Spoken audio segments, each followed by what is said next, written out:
Saya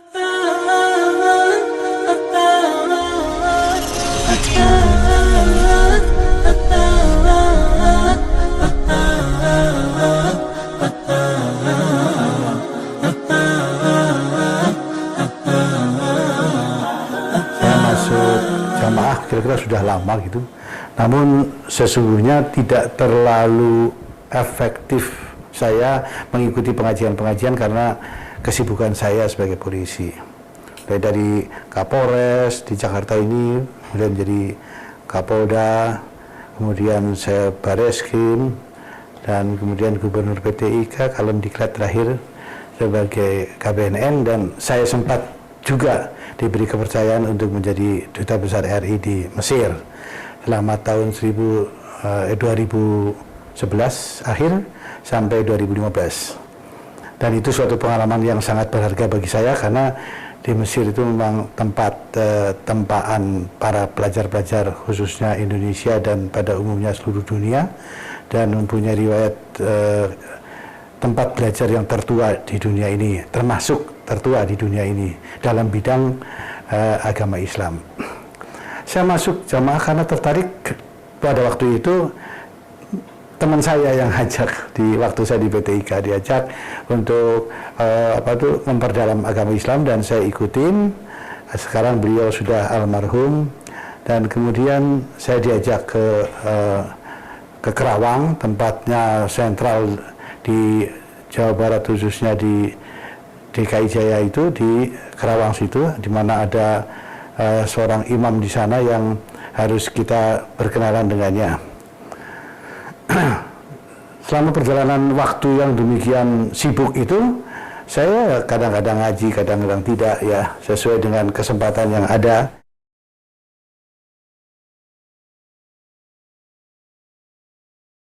Dan akhir-akhir ini saya ada beberapa kegundahan, galau istilahnya lah. Kenapa galau? Karena kok begini ya gitu. Dulu-dulunya diajarin awal-awal, kemudian setelah saya itu khususnya setelah saya ke Mesir, setelah saya tugas di beberapa daerah, kok ini agak lain gitu. Agak lainnya bukan ke arah yang positif ya. Saya kira agak lainnya kok jadi ada faham-faham yang saya sangat tidak setuju itu. Contohnya yaitu takfiri. Jadi golongan ini di mana saya ikuti pengajiannya, kok gitu ya, kok ada ajaran mengkafirkan orang lain. Nah, padahal saya di Mesir tahu bahwasanya ajaran-ajaran takfiri, kemudian ada khawarij, awal-awalnya khawarij itu kan mengkafirkan orang lain juga, kemudian juga beberapa ulama-ulama menjelaskan tentang bahayanya takfiri, mengkafirkan orang lain. Ini saya sangat tidak setuju. Karena apa? Ya karena berkaitan dengan tugas saya sendiri waktu itu sebagai Dirserse Umum Polda Metro, juga sebagai Kabareskrim. Kok begini nih ya? Ini yang sedang saya incer nih, orang-orang takfiri seperti ini nih. Apa nanti akibatnya? Karena untuk persatuan dan kesatuan bangsa ini nggak kondusif. Walaupun sekarang belum ada apa-apanya. Tapi seperti khawarij kemudian mengkafirkan, tapi khawarij bentuknya itu sebenarnya hanyalah mengkafirkan karena dosa-dosa besar. Ya. Menurut pendapat saya begitu, yang saya ketahui. Tapi kalau yang ini itu nggak ada dosa besar, tapi kok mengkafirkan gitu. Dan kemudian menghukumi, memvonis dia itu kafir, dia itu murtad. Contohnya kalau ada orang yang keluar dari kelompok golongan ini, dituduh langsung dicap kafir dan murtad. Saya pikir-pikir ini kan kalau kafir murtad itu kan bukan wewenang manusia ini, harusnya Allah itu yang memvonis itu. Jadi aneh sekali. Terus kemudian keduanya juga saya agak maskul dan gundah. Menurut diri saya sendiri, pendapat saya, pengalaman saya, kok ada iuran gitu loh. Bukan iuran ya, infak istilahnya itu. Infak persenan yang di luar daripada ketentuan agama Islam. Kalau sukarela sih boleh-boleh saja. Mau berapa aja, 50% atau 100% ya bukan masalah. Tapi ini diwajibkan, seakan-akan diwajibkan. walaupun dikatakan tidak diwajibkan. Tapi kalau nggak urunan, dianggap dia sudah tidak paham. Dan dianggap dia mencil, dia murtad nantinya. Akhirnya ke sana, tidak taat kepada imamnya. Berarti dia kalau tidak taat murtad gitu. Nah ini saya juga akal sehat saya jalan nih, kok bisa gitu nih, kan nggak masuk akal gitu ya. Orang lain kemudian harus zakat fitrah aja 2,5%. Ini kok ada 10%, 7,5%, terus kemudian 5%, 2,5%. Nah ini kan suatu infak yang kayak sepertinya dalam tanda petik dipaksakan. Karena kalau tidak bulan depannya ditagih lagi. Dan kalau tidak didatangi, ditagih gitu. Walaupun orang itu sedang sakit, kalau sedang bukannya dibantu, malah mana tuh infak setiap persoalannya. Ini yang saya menjadi pertanyaan, dan ini apakah ini bisa dituntut nih ya, perkara pidana ini? Karena memaksa orang, sekarang kan banyak kasus-kasusnya dulu. Ada beberapa ulama yang sekarang akhir-akhir ini membeli duit, menipu masyarakat. Sebelumnya juga ada Kiai Kanjeng itu dihukum sudah. Sekarang belakangan ini juga banyak ini yang nipu-nipu kayak gitu. Ya saya kan kasihan ya kepada teman-teman saya masih di dalam Jokam itu, di dalam Islam Jamaah itu. Nah, kita kan semua itu Islam ya jamaah.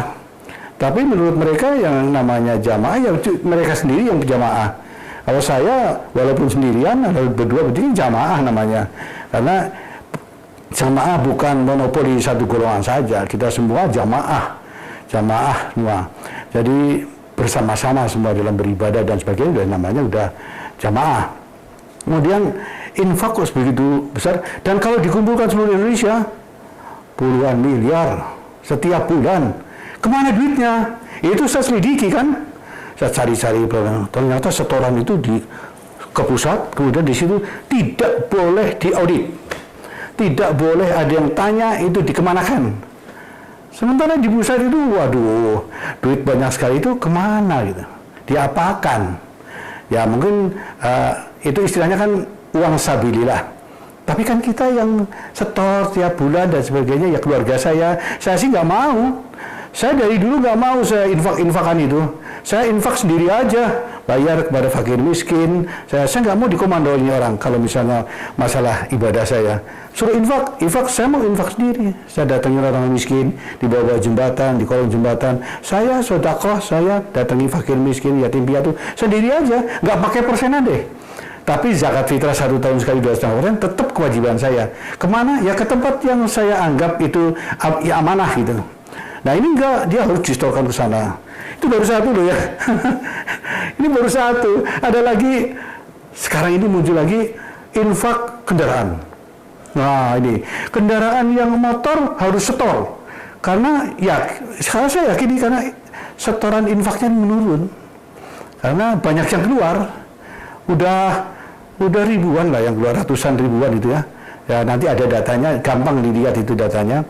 Nah itu diwajibkan karena setornya nggak ada, padahal dia perlu juga untuk banyak kebutuhan, maka diwajibkan para jamaahnya itu siapa yang punya motor, setor. Motor jelek 5.000 per bulan, motor bagus 10.000, mobil 25.000 atau apa gitu. Ya kecil sih kelihatannya, tapi seluruh Indonesia ada berapa banyak ratusan ribu itu. Kali 5.000 berapa? Nah ini kan yang enggak gitu ke sana, yang di pusatnya sih sananya imamnya ya ngomong aja, enak asal ngomong aja, dijebret apa aja yang bisa dijadikan duit, jadikan duit gitu. Termasuk yang infak persenan, apakah itu ada lagi kita membangun setor bata merah. Ya, ini aneh sekali ya, setor bata merah satu kelompok dari kita itu ada di Jokam ini memang bagus. Sistem pembinaannya dan strukturnya, ada pusat, ada wilayah, ada daerah, ada kelompok, itu dibagi secara berjenjang gitu. Nah setoran dari bawah ke atas, terus ke atas terpusat di sini. Setiap 1 bulan sekali Indonesia bagian timur setor ke Kediri, Indonesia bagian barat setornya ke Jakarta, karena imamnya dan pengurus pusat pindah dari Jakarta Timur awal bulan setiap bulan, dan minggu keduanya ke Jakarta, minggu pertama di Jawa Timur. Nah ini datangnya ke situ, wah. Kalau bangsanya pengajian-pengajian, Quran, hadis, itu aja. Itu aja. Bahkan ini bisa dipertanyakan oleh saya yang saya sudah melihat dan menyaksikan sendiri di Mesir, bahwasanya untuk menafsirkan Al-Quran itu tidak sembarangan. Itu harus, kalau menafsirkan sembarangan, haram hukumnya. Itu harus ada ilmu nahwu shorof, ada balaghah, ada banyak sekali macamnya tuh. Ada asbabun nuzul, ada banyak sekali. Banyak sekali syarat, ada 7 syarat, tambah lagi banyak lagi. Untuk menafsirkan Al-Quran itu pertama harus tahu bahasa Arab. Nah ini kita mendapat pengajaran-pengajaran dari satu anak-anak kecil, anak kemarin sore. Baru 1 bulan belajar di Kediri, keluar dipindahkan dari Pondok Gede ke Kediri, ngajar anak-anak kecil gitu. Paling muda 18-20 tahun, ngajarin kita sok tahu banget itu. Jadi nggak lengkap, langsung buka Qurannya, terjemahan. Saya bilang haram, nggak bisa. Pernah itu datang ke Quran, saya bilang haram, nggak boleh. Nggak boleh itu menerjemahkan Al-Quran seenaknya. Untuk menerjemahkan Quran, belajarnya harus lama, ilmunya juga banyak, nggak sembarangan menerjemahkan Quran. Belum hadis. Hadis itu ada ribuan, berapa itu? Itu ditumpuk, hadis itu sunnah Rasul dan sebagainya, itu ada ribuan yang harus dipelajari dengan ada gurunya, ada demikian Quran juga harus ada gurunya, dan kemudian dilihat kelasnya itu, apakah itu doif, apakah itu dan sebagainya. Quran juga begitu, apakah itu sudah dimansu, ada nahwu shoroh, ada sudah macam-macam lah. Saya sendiri untuk ingin mempelajari Al-Quran ini terus-terusan harus belajar terus gitu. Sampai sekarang belum juga saya menguasai Al-Quran, apalagi hafal belum juga. Tapi kita harus berupaya, harus menuntut ilmu itu, karena thalabul ilmi faridatun ala kulli muslimin wal muslimat. Menuntut ilmu itu wajib. Jangan sampai ada ilmu nggak boleh. Nah itu kan aneh ya. Mereka itu pusat itu menasihati thalabul ilmi faridatun ala kulli muslimin wal muslimat. Menuntut ilmu itu wajib. Faktanya apa? Nggak boleh kamu menuntut ilmu ke ulama-ulama di luar jokam jamaah. Nggak boleh. Ya kenapa nggak boleh? Saya kan pikir-pikir itu justru ilmunya banyak. Sedangkan di dalam jamaah sendiri, saya pikir pendapat saya pribadi, ilmunya sedikit. Sangat-sangat sedikit dibandingkan dengan ilmunya para ulama-ulama di luar. Ilmunya para ulama di luar yang belajar di Mesir, di Saudi Arabia, di Libya, Yordania, di mana itu? Di Maroko, dan Afrika Utara itu tempat menimba ilmu yang banyak sekali. Belum ke Turki, belum ke tempat-tempat lain itu. Banyak sekali ulama-ulama besar yang bisa mengajarkan ilmu agama Islam, yaitu ilmu tauhid, ilmu fikih dan sebagainya. Kita di sini selama saya lama loh, saya sebenarnya di sana nggak pernah itu dapat ilmu-ilmu yang lebih mendalami, kemudian yang menurut standar keilmuan dalam agama Islam itu memenuhi syarat. Sangat sedikit yang memenuhi syarat. Ada sih ada, tapi sedikit sekali. Tapi ngakunya guru yang jagat, gimana itu? Guru yang jagat itu katanya gurunya dunia. Kita harus jadi guru yang jagat. Guru yang jagat apa? Guru yang RT mungkin dia masuk gitu ya. Nah, saya pikir ke sana ya. Dalam hati saya sebelum itu. Terus kemudian itu terus berkecamuk dalam pemikiran saya. Apalagi dikaitkan dengan tugas saya sebagai kabar eskrim, reserse, kemudian sebagai polisi itu istilahnya gitu ya. Itu aliran seperti itu, golongan seperti itu sebenarnya sangat berbahaya. Karena apa? Karena dia istilahnya itu termasuk golongan radikal. Radikal, ini berbahaya. Selangkah lagi radikalisme itu ke atas, takfiri, radikalisme, selangkah lagi kalau sudah takfiri, selangkah ke depan dia menghalalkan darah orang yang dikafirkan. Itu kan bahaya sekali. Nah itulah yang dipakai sekarang di ISIS, Daesh yang di Syria, di sana. Ya saya sendiri mengalami sebagai penjaga ikut terlibat dalam perbatasan antara Mesir dan Israel di Gurun Sinai. Foto-foto saya banyak di situ, dan untuk bisa mengamankan perbatasan dan menjaga, ikut mengawasi supaya saling menjaga keamanan masing-masing. Itu kita bekerja sama dengan PBB dan sebagainya, negara-negara dan perwakilan duta besar yang ada di Mesir dan sebagainya untuk melobi, mengajak semua damai dan bagus. Islam kan rahmatan lil alamin, damai ya. Kita itu damai, jangan sampai kita memusuhi, bermusuhan kalau bisa ya. Kemudian kita mengajak bukan menginjak, kita saling merangkul, jangan memukul, istilahnya begitu. Nah, jadi ajakan inilah yang sebenarnya ada di dalam mindset saya. Istilahnya kalau bisa itu teman-teman itu, ayolah, rubahlah mindset yang selama ini ada dengan doktrin-doktrin dan ketaatan serta istilahnya ada bitonah, yaitu boleh berbohong, kemudian segala macam harus baiat, harus punya imam dan sebagainya. Cobalah ini kita pikirkan dengan akal sehat, jangan sampai terayu oleh doktrin-doktrin yang menyesatkan, yang akhirnya suatu saat kalau digunakan itu sangat berbahaya. Yang tadi saya katakan itu, takfiri satu langkah ke depan sudah bisa menghalalkan darah orang yang dikafirkan. Nah, ini yang sekarang terorisme juga terjadi demikian. Kaitannya dengan itu, maka saya mengajaklah, hati-hati, ini bisa ngarah kepada hal-hal yang bisa membahayakan satu, persatuan kesatuan bangsa. Dua, masalah tumbuh suburnya terorisme, bisa diperalat, dimanfaatkan.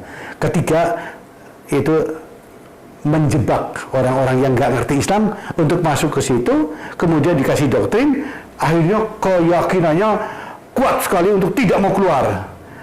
Nah, mereka nggak bisa pakai akal sehat, karena apa? Ditutup. Dalam ajaran itu nggak boleh buka-buka YouTube, nggak boleh buka-buka Google, nggak boleh Facebookan, nggak boleh, itu larangan-larangan banyak sekali itu. Itu kan membuat orang bodoh ya, tertutup ya, inklusif. Kemudian akhirnya bisa mengarah kepada radikal, gitu loh. Nah, jadi teman-teman, kalau berbicara tentang keimaman, itu mereka punya dalil la islama illa bijamaah, wala jamaah.